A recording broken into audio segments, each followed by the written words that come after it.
What's good, everybody? It's Big Game James, man. We back in these streets. You know what it is. We back in these work streets. We back in these warm work streets. 50. It's supposed to be a high 50 today. Yeah, man. You know, we had that brutal little cold for about 2 to 3 days, and it went away. So we back in these warm-up streets. You feel me? But I just want to make a quick video right quick. There was some signing yesterday, a big signing. Well, I wasn't surprised at this signing at all, but it happened, and definitely want to talk about it. And a few other, as the staff is slowly starting to get put together by Broughton Schottenheimer, and just my thoughts as a whole for this upcoming next season. So the biggest news is Vice President of Player Personnel, Will McClay, has signed a 5-year extension. He will be in the building until 2030, but honestly, he gonna be in the building until either the Joneses say they want to take Jerry Jr. to take over, or one of them guys move, or the Joneses move out, because I think that's the worst kept secret in the world. I think maybe 10 years ago, or maybe 7 or 8 years ago, when Will McClay was first getting his feet wet with the organization, as far as stepping in the realm of the drafting. But at the end of the day, once he really got his feet wet and has really done what he's done, he ain't going nowhere. So this ain't no surprise to me. Will McClay ain't going nowhere, because without Will McClay, Cowboys will really be bad. So, quite a few people criticize Will McClay about the drafting, but, drafting ain't perfect, okay? It ain't a perfect science. And consistently, year in and year out, Dallas is going to have misses. We've seen the misses. Taco, we don't know about Mozzie. We've seen tons of players go through the draft that are misses. It's not no science. It ain't something that is guaranteed. You can have a 5-star rating on a player, and that player come in and not do a damn thing. It happens. I've coached and seen talent where this kid is really good, but then when he gets on the field, it just don't work like it happens. So ain't no perfect science in this game. But when you look at the whole year in and year out since Will McClay has been there, as far as his drafting, his undrafted gems, he's a beast with the undrafted gems. But if you look at it year in and year out, Dallas is competitive. Even when Dak Prescott, Micah Parsons, the DeMarcus Lawrence, a lot of the guys went out this year. And it wasn't like Dallas after they went out, they didn't lose a game. They were still competitive. That is kudos to Will McClay and his scouting staff, not them Joneses. So as I said, we in these work streets. But, Will McClay, like I said, Dallas is competitive year in and year out. Not just because they don't spend no damn money, but they draft pretty good. I don't say they're the great drafters like some people say, but I would definitely give them a C+, low B. They're competitive every year in the draft, and they hit on a lot, especially on the first rounders. They pretty much hit on those. And I like Will McClay. Do I think he's a little bit of a yes man? Yeah. But you know what? I ain't crying for him to be GM or anything. That's not happening. Jerry ain't doing it until he dies. So I ain't talking about that no more.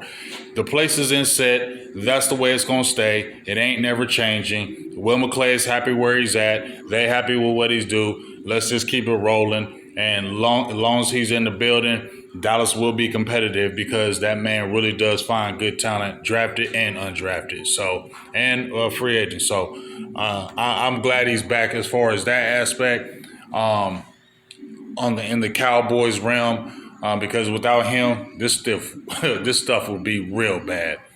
Also, Cowboys have brought in Aaron Whitecotton, defensive line coach from the New York Jets.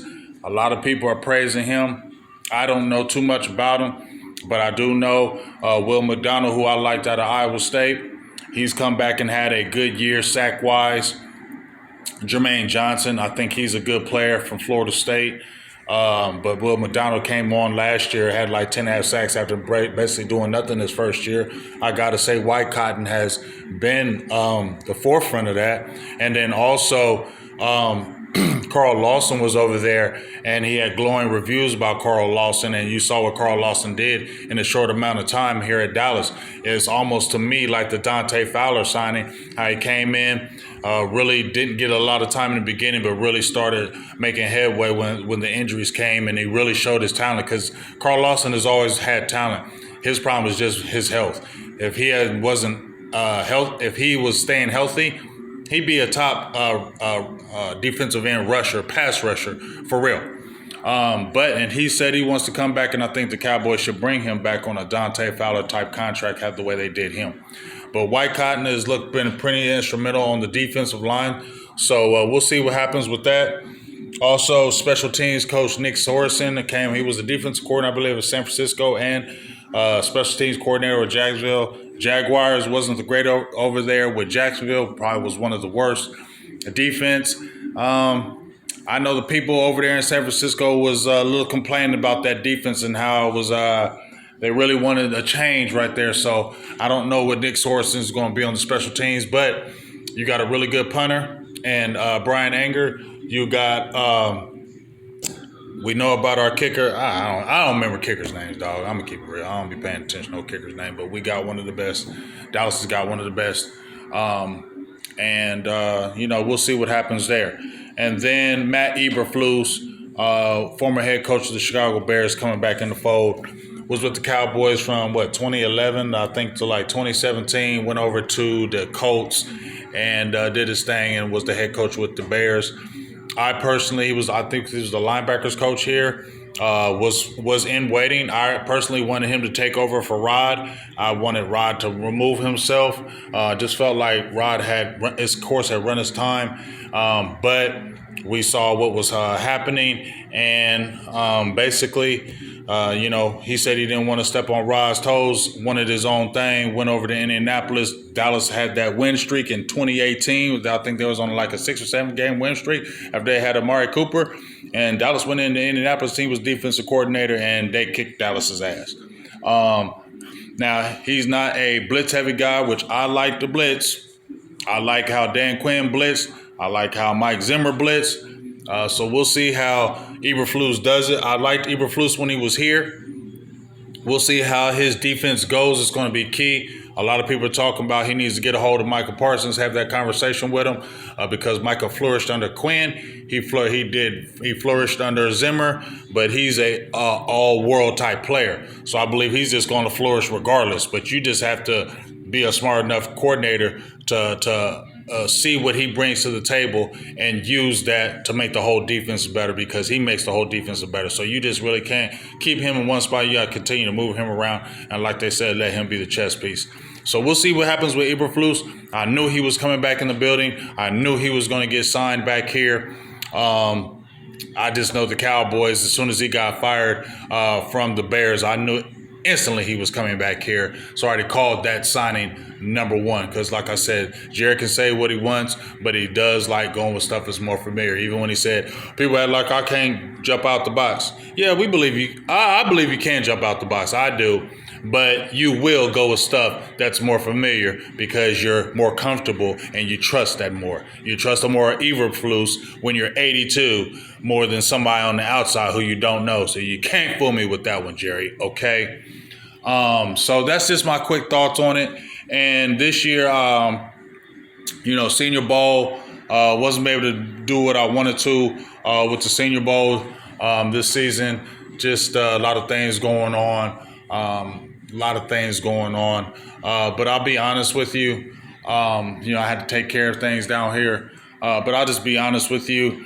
This is my year of I'm not really on the draft this year. I'm just keep it real. I usually am. Yes, I'm looking at the players, but usually I'm like deviled into it. But I'll be honest with you. I'm not on that draft this year. This is my wait and see year. Every year it's like, we'll wait and see. But this is really a wait and see year. I'm gonna catch up with the players. I look at them every day. But I'm not dialed in like I was like before. I was dialed in before last year. I was dialed in a couple years ago when I went to Senior Bowl, dialed in, looking at players, checking this, checking that. I'm not doing that, to be honest with you. I don't, everybody else in Cowboys land doing freaking 30 million mock drafts and doing, let's be honest with you. You can do all the mock drafts all you want. More times than not, most all the mock drafts gonna be wrong. Most players you gonna probably get right in the draft is maybe one or two, maybe something like that. It ain't gonna be nothing crazy. Remember, we in these streets. So, as I was saying before, nobody can guess this draft, right? The draft experts get it wrong every time. So I ain't doing 3,000 mock drafts. I'm gonna be checking on the players, but you know what? They get drafted, we check them out. Let's go from there. Because at the end of the day, this a wait and see year for me. I'm not deviling and jumping all in this draft and doing all this when I don't even know what the hell is going to happen with this team. So this a wait and see year for me. You feel me? I'm chilling. I'm gonna just wait to see what they do as far as this draft, this free agency. And nobody's getting all hyped up over this staff. It's cool. You know what I'm saying? They brought people back in the building, but I ain't believing this hype. If other people who are Dallas Cowboys fans and Dallas Cowboys content creators want to believe this hype, that is totally fine. I ain't one of them. I'm public enemy. I'm not believing none of this hype. It's a wait and see, and you got a year for me to wait and see if you really gonna do something, Steven, Jerry. Let's see what Brian Schottenheimer's offense is really looking like. Not jumping up there talking about, oh, this staff is looking good. Oh yeah, we gonna be back. We gonna be doing this. We gonna be doing. No, I'm not doing all that. I'm not falling for none of that okey doke or anything like that.